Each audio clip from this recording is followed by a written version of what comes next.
This is Cashing Out on VSiN, the sports betting network.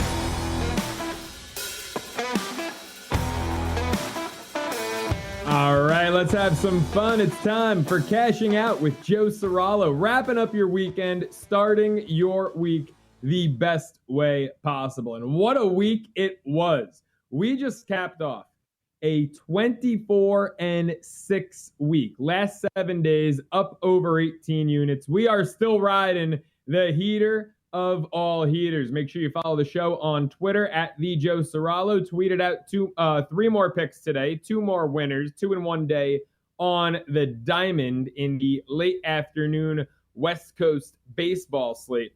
So we're going to keep the winners coming as the show progresses. Great Sunday in sports, great weekend in sports, right? Last time we spoke, I was giving out the Knicks money line minus $1.35 at MSG Friday night.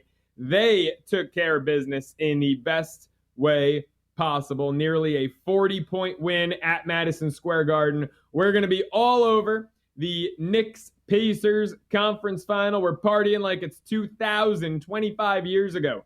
That was your conference final. We'll be all over that tonight and tomorrow night as we get ready for Wednesday's Game 1. But over in the Western Conference, had a Sunday Game 7. OKC, Denver, and we've got the Thunder and the Minnesota Timberwolves in the conference finals. Look, the Denver Nuggets played a sensational series, and it's just unfortunate they took 2 nights completely off. Game 2, which they could get away with, they did get away with, and Game 7. They just looked too beaten up, too exhausted, and if you're Oklahoma City, you go out front early and you take a big lead out of the gate, and you essentially take Nikola Jokic out of the game because Denver's game plan was completely altered. They were forced to chuck up threes. It was like watching the Boston Celtics, like watching the Alabama Crimson Tide out there, 45 three-point attempts for the Denver Nuggets, only converting 10 of them. Jokic only taking 2. So when I say you take him out of the game offensively, I mean the best player in the world, anytime he takes just 9 field goal attempts throughout the entirety of a game, I would say that's going to bode pretty poorly for his team. And you look at Jokic and his shooting numbers this series as a whole, and not his most efficient series, 48% total from the floor, but look at the attempts with me every game, right? Game 1, 29. Game 2, 16, 25, 22, 25, 14. Game 6 in the win was the fewest shot attempts he had taken this entire series. He did also in that game get to the line 12 times, second most of the series.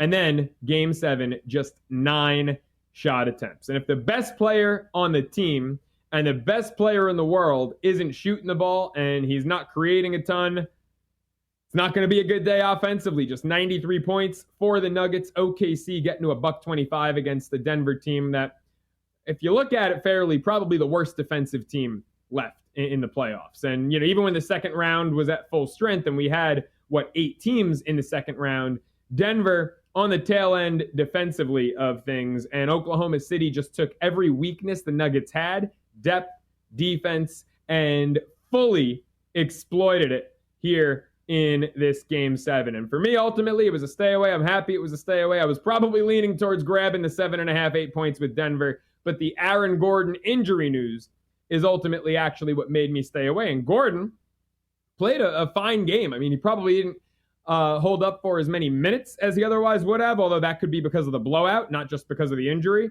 But 8 points, 11 boards from Gordon when his status was in doubt for days leading up to this Game 7 contest. He was fine. I mean, it was Jamal Murray who no-showed, Christian Brown no-showed, Michael Porter no-showed, and you might say, well, how did Brown no-show? He had 19 points. I mean, 2 of 9 from 3, right? That was what the Nuggets needed in this game. They were playing catch-up. They dug themselves a hole. They needed threes, and you got Brown and Murray going to combine 3 of 17 from beyond the arc. That's not going to cut it from your supporting cast and your starters outside of the Joker in this one. OKC was just absolutely sensational. They had a bit of a slow start, Once the first quarter was really coming to an end there, though, it was never in doubt. The Thunder closed the gap at the end of the first quarter, took the lead early in the second quarter, and I don't believe from when it was 29-26 they ever looked back. OKC was just in complete control for the better part of about 36, 38 minutes in this one. SGA, an MVP game. And, SGA, we talk about him and we look at his game, right? And this is a guy who plays more of an old school style of basketball, right? He's a guard who likes to attack the rim. He's great in the mid-range aspect of his game. He doesn't shoot a whole lot of threes. But you know what? When he did shoot the three ball here today, he was efficient as hell. 3 of 4 from beyond the arc. OKC, like Denver, not great from deep. They were more efficient than the Nuggets, 12 of 39 as opposed to 10 of 45. But still not great, just 31% from beyond the arc. SGA, though, was great from beyond the arc. Jalen Williams made 10 shots of his own. He added 24 to SGA's 35. And then you get the supporting cast members here, right? You get 10 from Hartenstein and a 13-11 double-double from Holmgren. And Caruso gives you 11 off the bench. I mean, no one off OKC's bench wowed you, right? Caruso's 11 was the most. But you look at the depth, and 11, 8, 7. Couple of 5s out there as benches got emptied towards the end. But, OKC, really, this is a team that we look at some teams in the NBA, right? And we say, oh, they're 7 deep, they're 8 deep. OKC is 8 strong, right? This is a team that can go 10, 11 deep.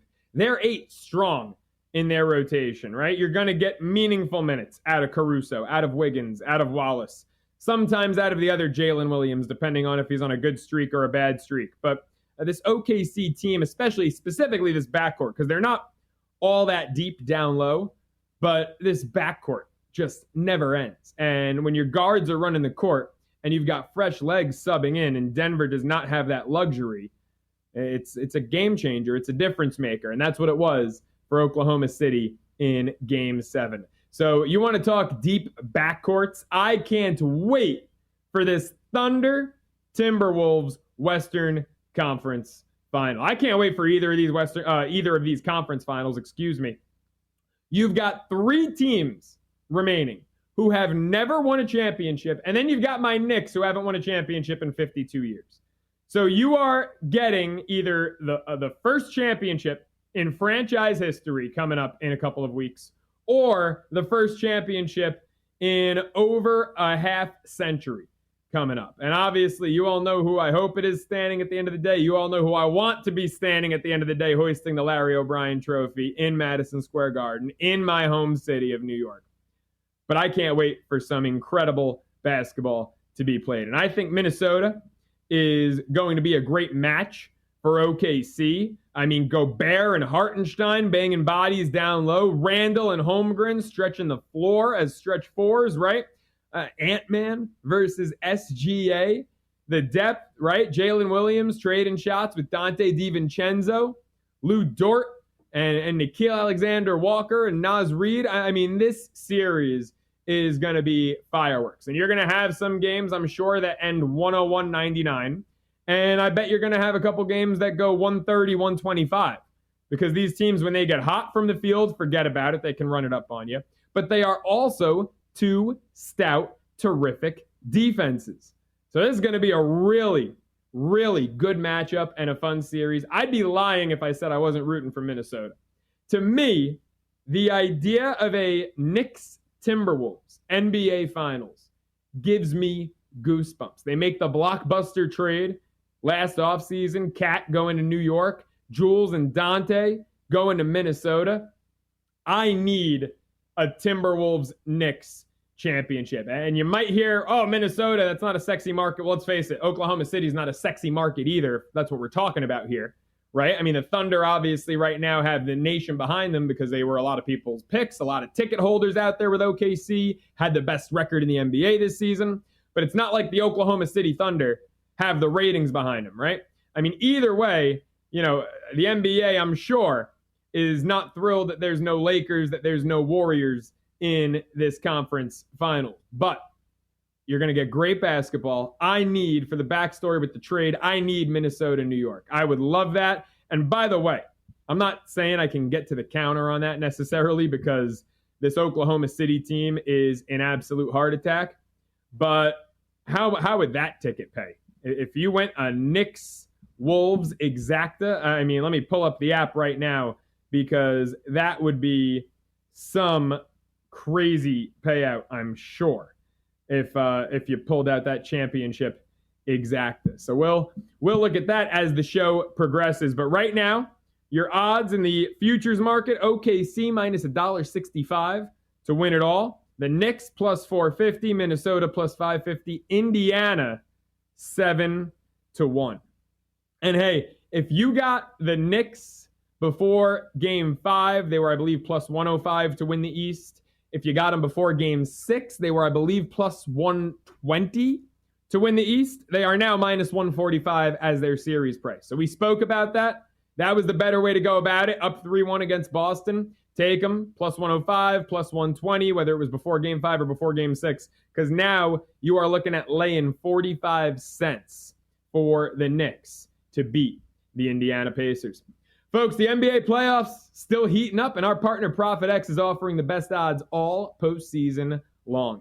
ProfitX is a peer-to-peer sports exchange available in over 40 states. You'll be able to make your picks against other groups of fans rather than the books. Exchanges guarantee you the best odds on average by 10 to 20%. It's true. The odds are fantastic. I've been using it all weekend, cleaning up MLB, NBA, you name it. And I love taking advantage of this feature, you can even request your own odds. Did it today for my Michael King strikeout prop. Download ProfitX today. Use code VSIN, VSIN, and earn up to $200 in profit cash over your first month. More NBA playoffs talk. Prop Points Nick Whalen joins us up next. It's Cashing Out with Joe Ceraulo.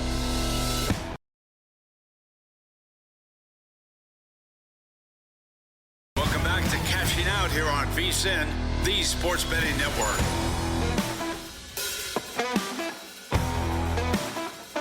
All right, Cashing Out continues with myself, Joe Ceraulo, taking you through your Sunday night into your Monday morning, especially for our friends over on the East Coast.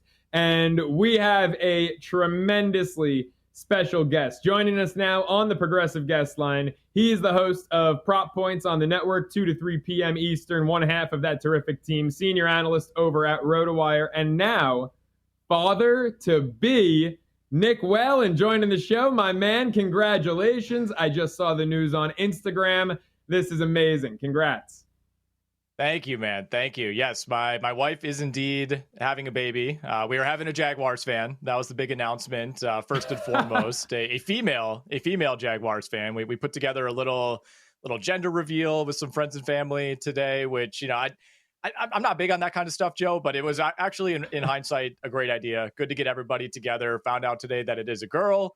Fired up about that. We're looking at an NFL Week 11 due date. When everybody asks me, I don't know the exact date. I just say I know it's Week 11. I know the Jaguars are playing the Chargers that week. I think That's the incredible. actual due date is that. Yeah, I think the actual due date is that Monday, whatever that is, like the 16th or the 17th. So, I mean, there's a chance that this baby could come into the world with the privilege of her first, sight being a Cowboys-Raiders Monday Night Football game. We'll see. Wow, what a terrible sight, terrible impression of our planet that would be, huh? Do we have odds on baby names? Is Hunter in play for Travis Hunter if she's going to be a Jags fan? What are the odds on Hunter Whalen? Man, I'm a Wisconsin Badger first and foremost, and had it been a boy, I was really going to push for Ron Dane, of course. Maybe the middle name would be. I was thinking Dane, Monty for Monty Ball. Yeah, Monty, of course. That's a very popular one. We're kind of back to square one though now with it being a girl. So I don't know. We might have to find a spin on that. I don't. Is there a female version of Ronette, Dana, something like that? Yeah. I don't know. We got a lot of time to decide, man. But I appreciate the congratulations. I've definitely met some women named Ronnie. We can roll with it. Nick, amazing stuff, man. Very happy for you. Let's talk Western Conference Finals. OKC, Denver, man, Game 5, sensational. Game 6, terrific. Game 7, a dud. It was over in the second quarter. It felt like this OKC team, to be pushed to the brink like this by Denver, I mean, does it feel like this might be as tough as it's going to get for Oklahoma City? Or have we seen some flaws in their game this series that Denver exposed, and now maybe Minnesota or the winner of the East can as well? I think the answer has to be both, to be honest. I mean, they pushed OKC to the brink. I think I'm not surprised that the Thunder won this game today, but much like Game 6 between Boston and New York on Friday night, I did not think it would come in this fashion, right? I liked OKC to win the series in 7. I didn't think, they would go on that 18-5 run and never look back at the end of the second quarter. And again, we saw the same thing in that game on Friday night. I thought the Knicks would win. I thought they would barely cover. I didn't think they'd be up 40 in the third quarter. So I think this was important, honestly, confidence-wise, for OKC to have a game like this, because I think they were a little bit rattled internally. I don't think they would ever admit that, but you're to the point where your primary defender on Nikola Jokic ended up being your 6'4" backup point guard in Alex Caruso, right? I mean, they pushed Mark Daigneault and that coaching staff deep into the bag of tricks. I don't think they ever imagined that would be the case rounding out this series.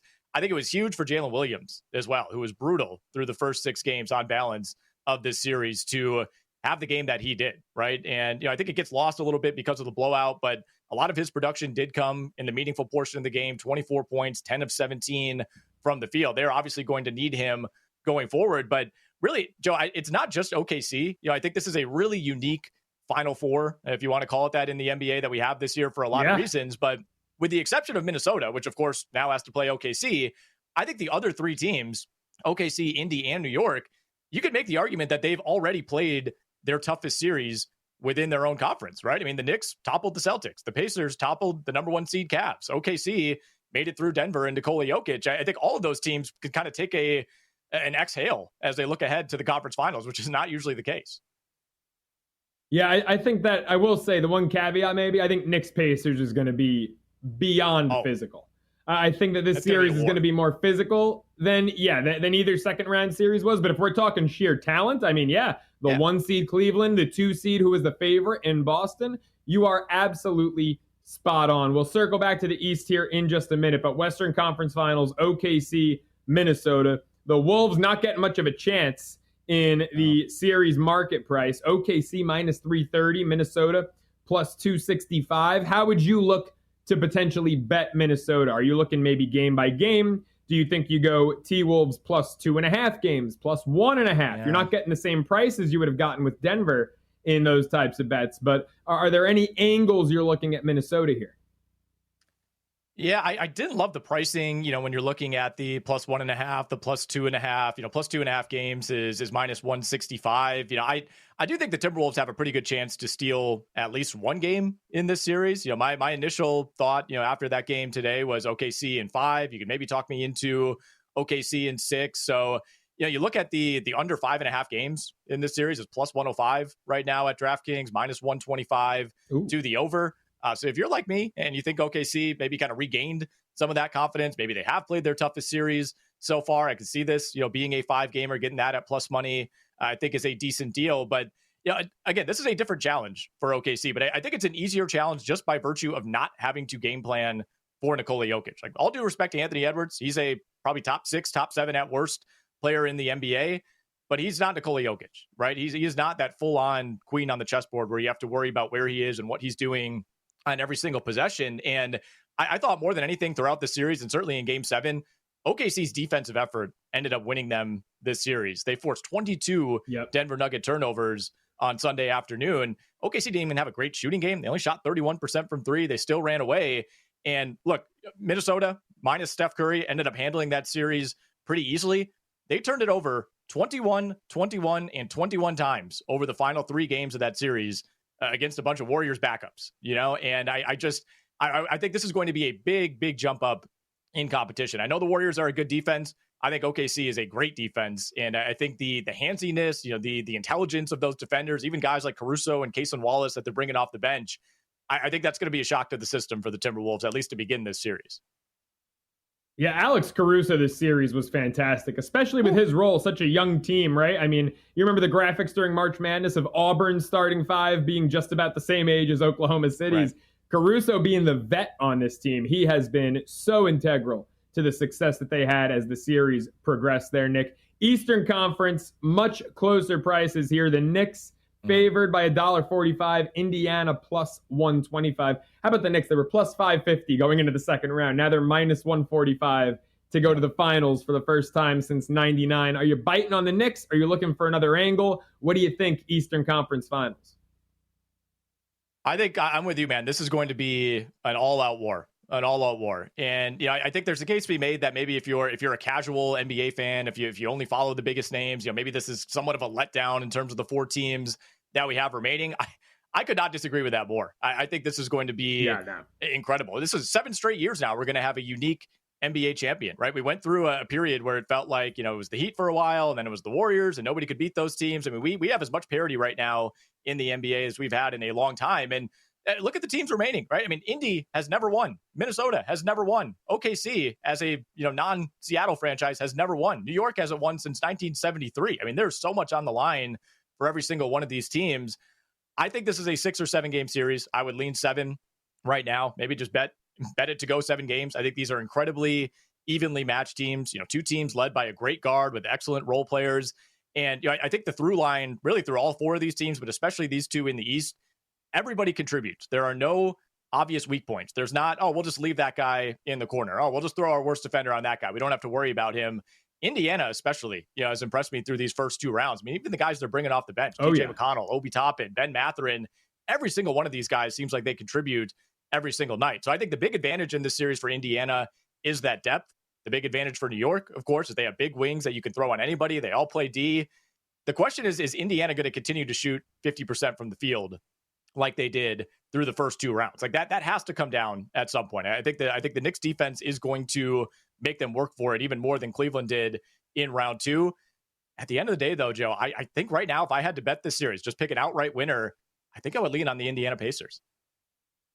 Ooh, okay. You know what, Nick? After what happened last postseason, I'm on the other side. I'm on the Knicks. Okay. It's hard to blame you. I think the best bet, 7 games plus 220 for the series. Yes. 7 and 6, by the way, both the same price, both plus 220. Folks, smarter bets start right here, and they last all year long with VSiN Pro. Right now, sign up on an annual subscription. You'll get 14 months for just $1.99 when you use the promo code PRO. That's 2 extra months free for less than 50 cents a day. Become a VSiN Pro subscriber today. Get instant access to a daily email with all best bets from our hosts and guests, real-time betting splits from DraftKings and Circa, 24/7 video access on the VSiN Watch app, plus full access to VSiN.com's analytics, betting trends, and expert breakdowns. Don't wait. Go to VSiN.com/subscribe and use the promo code PRO to lock in your offer. That's VSIN.com/subscribe. He's Nick Whalen. You catch him on Prop Points weekdays 2 to 3 p.m. Eastern. I'm Joe Ceraulo. This is Cashing Out. We've got more picks, more winners up next. Welcome back to Cashing Out here on VSiN, the Sports Betting Network.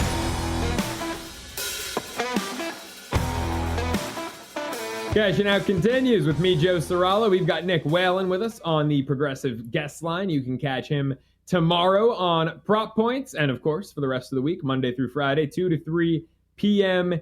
Eastern. Nick, as we continue to dive into these conference finals matchups a little bit more, I've got an interesting would you rather to send your way. Would you rather, and these odds are on DraftKings, so always shop around. It might differ by book. Would you rather take OKC to win it all minus 165 or take SGA to be your finals MVP at minus 145? Which bet would you rather lay wood on? Yeah, it's funny. I was looking at those markets earlier today as well, and I'm not surprised at the very small difference in price, but yeah, it's almost impossible for me to imagine OKC winning the finals and SGA not getting finals MVP. So I guess, we're ultimately talking about minus 165 versus minus 145, but I will take the extra value and roll with SGA on this. I mean, we've seen a few surprising finals MVPs throughout the years. Obviously Andre Iguodala is kind of the poster boy for that. But even last year, saying that Jaylen Brown would win it over Jason Tatum, like that seemed unlikely, but it wasn't crazy.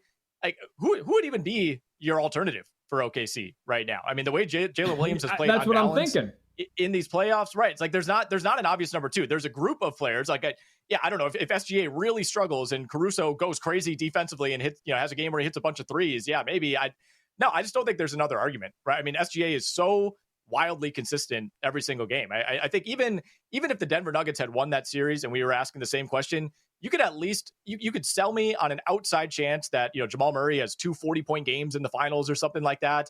but it is a little Jokic-y, right? Where it's like everything runs through SGA, right? And even if he's not having an ultra efficient night, he's still going to give you his 27, 8, and 8, like he's done for the last 2 years. So I'll take the extra value there. I know neither bet is overly appealing at big minus money, but if OKC wins, it absolutely has to be SGA.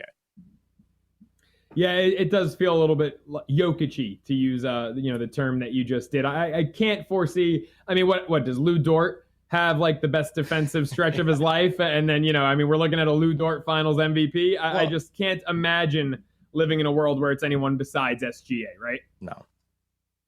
And that's the thing is, like, even in that scenario where Caruso or Dort, it shut down Anthony Edwards, like they would also require SGA to have a terrible offensive series, right? Like, again, to go back to the Iguodala example, like, yeah, he played great defense on LeBron in that finals, but Steph also had like 5 really bad games by Steph Curry standards, right? Like it's SGA's to lose, and I don't see him doing that. All right, Nick. So let's go Eastern Conference with a would you rather.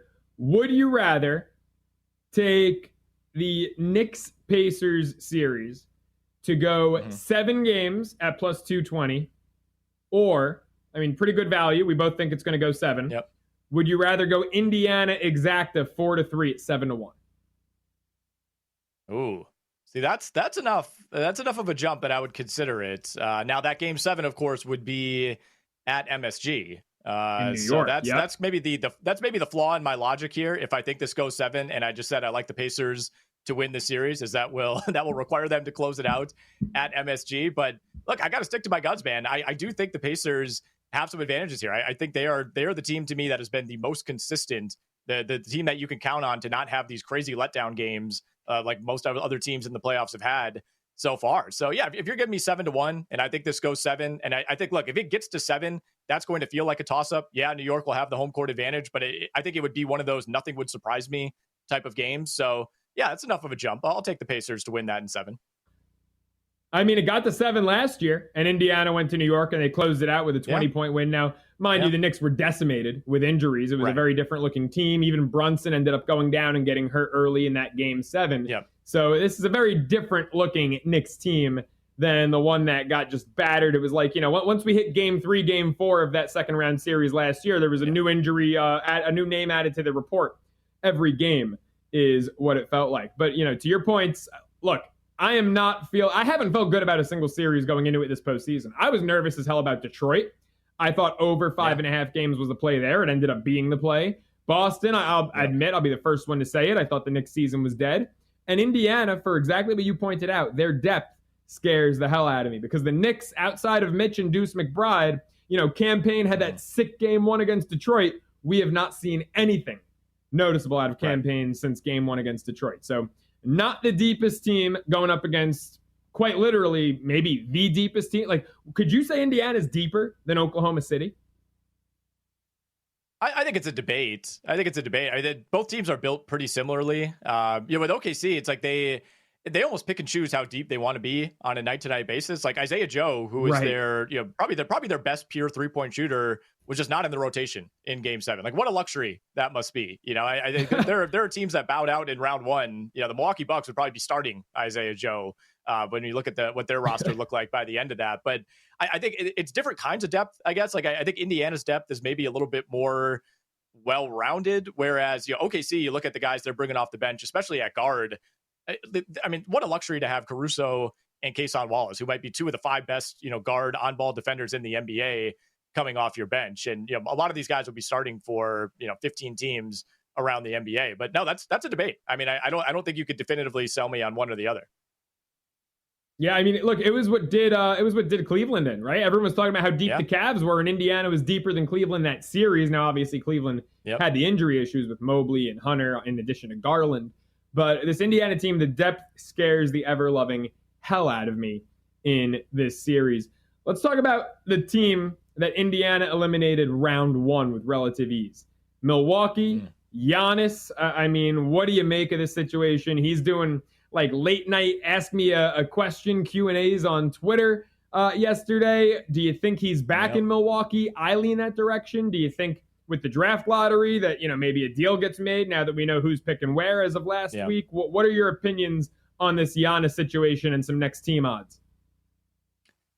I think if it was almost any other player or personality in his position, I would say he's gone. Like, there's just no chance. Like, what's the argument for coming back to Milwaukee? But Giannis is, as we know, such a unique person. The loyalty is there. He was raised obviously much differently than most stars, and just kind of doesn't really seem to think along the same lines as so many of these great players that we've seen jump around throughout their careers. So I wouldn't be shocked if he comes back to Milwaukee. And honestly, in a roundabout way, the Jason Tatum injury, I think reshapes the Eastern Conference in a way that it's now easier to at least mount a case if you're Milwaukee for why you could contend as early as next season. A lot of that, of course, hinges on Damian Lillard, but the specter of this like borderline unbeatable Celtics team just isn't there all of a sudden next year. And I think the East feels a little bit more open. And if you're Milwaukee, you're probably selling Giannis on a 2 or 3 year plan. Not we're winning the title next year, but look, we're going to get our picks back. We're going to have more flexibility. We can put a reasonable team around you. Now, if I were Giannis and my goal was just to improve my legacy as much as I can over the next 2 to 4 years, because Giannis does turn 31 early next season, there's not a ton of time left for him in his peak years. And I don't know if he's going to be one of those guys who's playing at an elite level when he's 38. I think that's unlikely. I think the draft lottery just poured gasoline on this whole situation. San Antonio jumping up to number 2. That's just more ammunition for them to make a trade. Houston, of course, they came out one of the losers on draft night. They can still put together a great package. I saw the Toronto Raptors at 11-1 in the odds for Giannis' next team. I don't really get that. I know there's been some Giannis Toronto flirtation in the past. I think kind of based on Masai Ujiri, but I don't really know what the trade package is. I guess you demand Scotty Barnes, but at that point, where does that leave the Raptors? You still kind of have an iffy supporting cast around Giannis. Some dark horse teams, though, that I would keep an eye on, Joe. And I don't think it's a lock that it would be San Antonio or Houston. They are the favorites for a reason. But you think of when Damian Lillard went to Milwaukee, nobody was saying that was going to happen. Memphis. Are they looking to get off of Ja Morant? If you're Milwaukee, you have somebody you can sell right away. Cleveland, could you put together a, Darius Garland plus Jared Allen, maybe consolidate some of that talent? And all of a sudden you got a big 3 of Giannis, Mobley, and Donovan Mitchell. I mean, your New York Knicks, in theory, could put together a package. Miami is always lingering at 50-1. So I am fascinated to see how this plays out. I think it's actually more fun for the NBA. And I say this as a Bucks fan, if Giannis ends up elsewhere. That's an interesting take, because I mean, we've seen, we'll call them smaller market teams that the NBA has, pushed and enjoyed the success of, a San Antonio, for example, and, Popovich and the dynasty, and we'll call it a dynasty that they put together there. You think the league would rather Giannis run to a big city? And we only have about 40 seconds left. But you think the league would rather him run to a big city than potentially get another title in Milwaukee and build something there? I guess I'm speaking more from just like an NBA fan perspective, trying to put my Milwaukee bias aside. I don't know that the league really cares all that much. In general, I would assume they prefer that stars do play in big markets, but I'm not even talking about market size. I just think from a fan perspective, like watching Giannis, try to drag another ho-hum Bucks team to the finals. Like, we've been through that for the last few years. Watching Giannis, go team up with Victor Wembanyama in San Antonio, like, to me, that is the more compelling storyline if that's on the table. That would be nothing shy of absolutely incredible. Nick, as always, man, fantastic stuff. Congratulations again on the news that you're going to be a girl dad, man. Knock it out of the park with prop points this week, folks. Make sure you catch them 2 to 3 p.m. Eastern. We'll be back on the other side, more cashing out with Joe Ceraulo.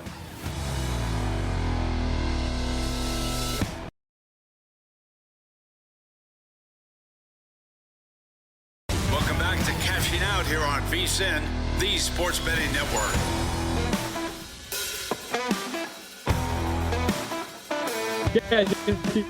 Me, Joe Ceraulo, taking you through your Sunday night, and as the weekend wrap, so does Major League Baseball first ever rivalry. And this idea, I thought Manfred and company knocked it out of the park.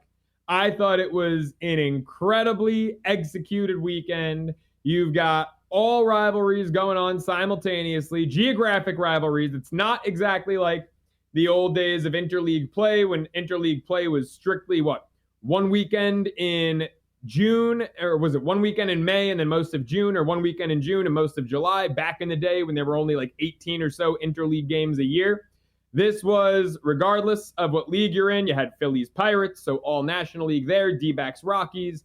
You had Rangers Astros, divisional baseball, right there in the American League, but your biggest geographic rival. And I thought this was just phenomenal. You had great matchups all weekend long. You had the old rivalry with the Mariners and the Padres down at Petco. And who had Seattle going to San Diego and sweeping the Padres on their bingo card? I'll one-up you. Who had the Angels sweeping the first freeway series in, 2 decades on their bingo card? I mean, I feel like the last time the Angels swept the Dodgers at Dodger Stadium, the Knicks were in the conference finals the last time that happened. The LA Angels of Anaheim absolutely worked the Dodgers all weekend. I mean, you look at the offensive eruption we saw from the Angels against this just beat up and battered Dodgers pitching staff. 6 runs Friday, 11 Saturday, 6 runs here on Sunday. If you told me the Dodgers on Saturday scored 9 runs and lost the game, I'd look at you like you're crazy. 9 runs against the Angels? I'd say, what was the alt run line if you told me that was going to be the case? But the Angels go up to Chavez Ravine and sweep the Dodgers.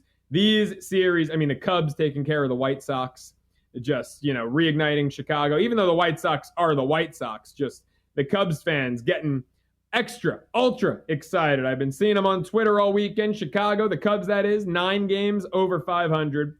The Subway Series, Sunday Night Baseball. Cody Bellinger with a blast in the 8th. Fireworks from the Yankees, putting up a 6th spot when the game was tied 2-2. Rubber match, take 2 out of 3 in Juan Soto's homecoming series. By the way, what is that now? Last 66 Subway Series games? Mets and Yankees have each won 33. The Subway Series has been a really evenly matched for, the better part over a decade. It's been back and forth, great baseball. Yankees got the best of my Mets this weekend. Friday night, inexcusable. Tyler McGill, I just thought looked terrible. The Mets had opportunities, didn't do anything. The difference in this series was the top of the lineup. The Mets got a lot of scoring opportunities and chances created by the bottom of their lineup, by Jeff McNeil, by Luis Angel Acuna, right? And obviously Saturday you had the game-winning sac fly. Francisco Lindor knocked in the run, got the job done there. But Lindor and Soto and Pete did not do a whole lot this series. And the Yankees pitching staff deserves all the credit in the world for holding those big bats at bay the way that they did.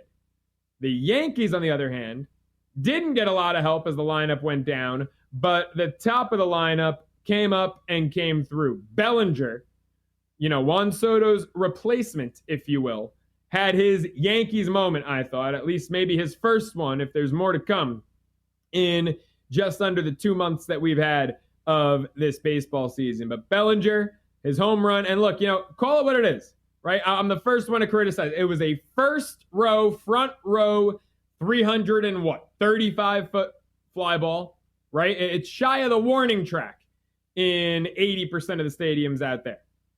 Mets had the same opportunities. Alonso hit a fly ball I thought for sure was gone early in the game, and it might have been the first inning, and that thing got knocked down at the track by the wind. Wind was going left to right. Bellinger hit his to right. Pete hit his to left. One was the, I can't say game winning because they were up 4-2 at that point, but game deciding home run, and the other was just in F7 in your box score. So the Yankees took advantage of that field and took it to the Mets, 2 out of 3. New York, first play. I will say this was probably the best thing I saw watching that game, Sunday Night Baseball, seeing first next to each of their records and each of their logos. Mets first NL East, Yankees first AL East. I just think it's great for Major League Baseball when you've got both teams in New York playing great ball. I think it's great when you have the Phillies, the Red Sox, obviously the Dodgers playing great ball. But when you have the Mets and Yankees, because rivalry weekend was fantastic, but let's not mince words here, right? The Royals and Cardinals have a great fun rivalry, and I'm just picking on them as a random example. It doesn't compare to the Subway Series. The Subway Series is different than Kansas City, St. Louis. Or, I don't even know if we can call Tampa Bay versus Miami a real rivalry. But there are some good ones. None of them. Angels, Dodgers, Cubs, White Sox, Giants, A's. None of them quite compare to the Subway Series. And this Yankees team, pitching is heating up. Carlos Rodon has now, even though it was a bit of a laborious outing for him on Friday night, what was he, into 100 pitches after 5 innings, just barely got through to qualify for the win. He has still put up really strong numbers in about 5 of his last 6 starts now. Max Fried, another solid outing, 6 innings, 2 runs. Look, he's not going to post a sub-1 ERA the entirety of the season, right? But he's going out there and he's doing what he's asked. I thought David Peterson was fantastic. 6 innings, 2 runs for DP, only 1 earned.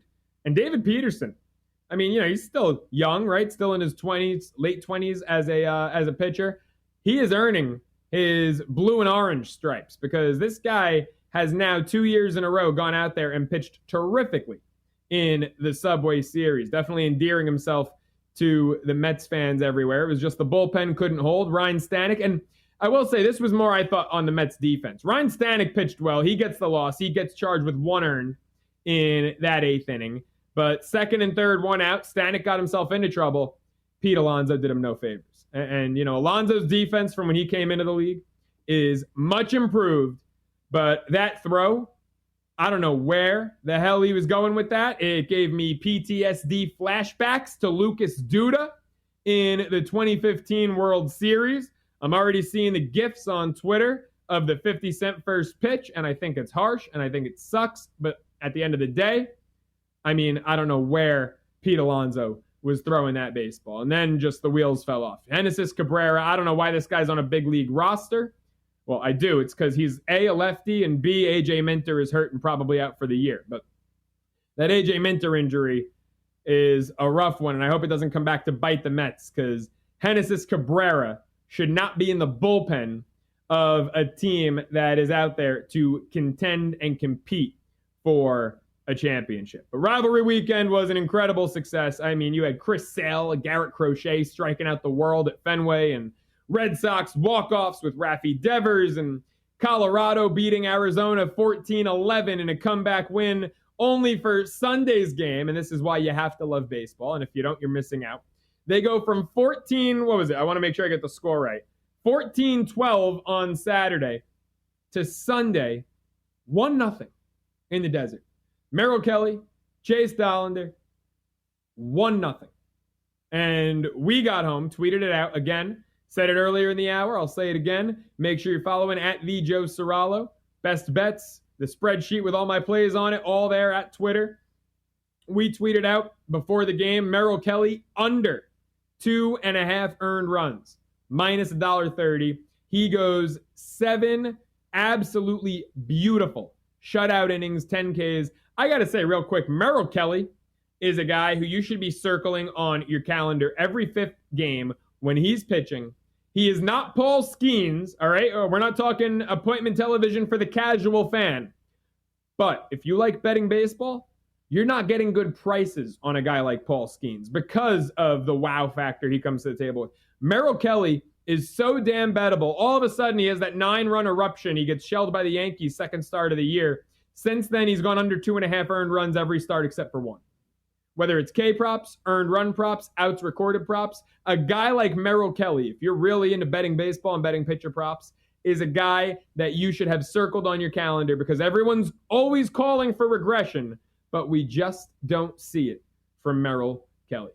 Folks, this summer, go all in at Circa Las Vegas with the Ultimate Getaway Package. Just $400 all in. You'll get a 2-night stay at Circa, a $100 dining credit, a $100 beverage credit, and your very own day bet at Stadium Swim, where, of course, the party never stops. All that, folks, for just $400, resort fees and taxes included.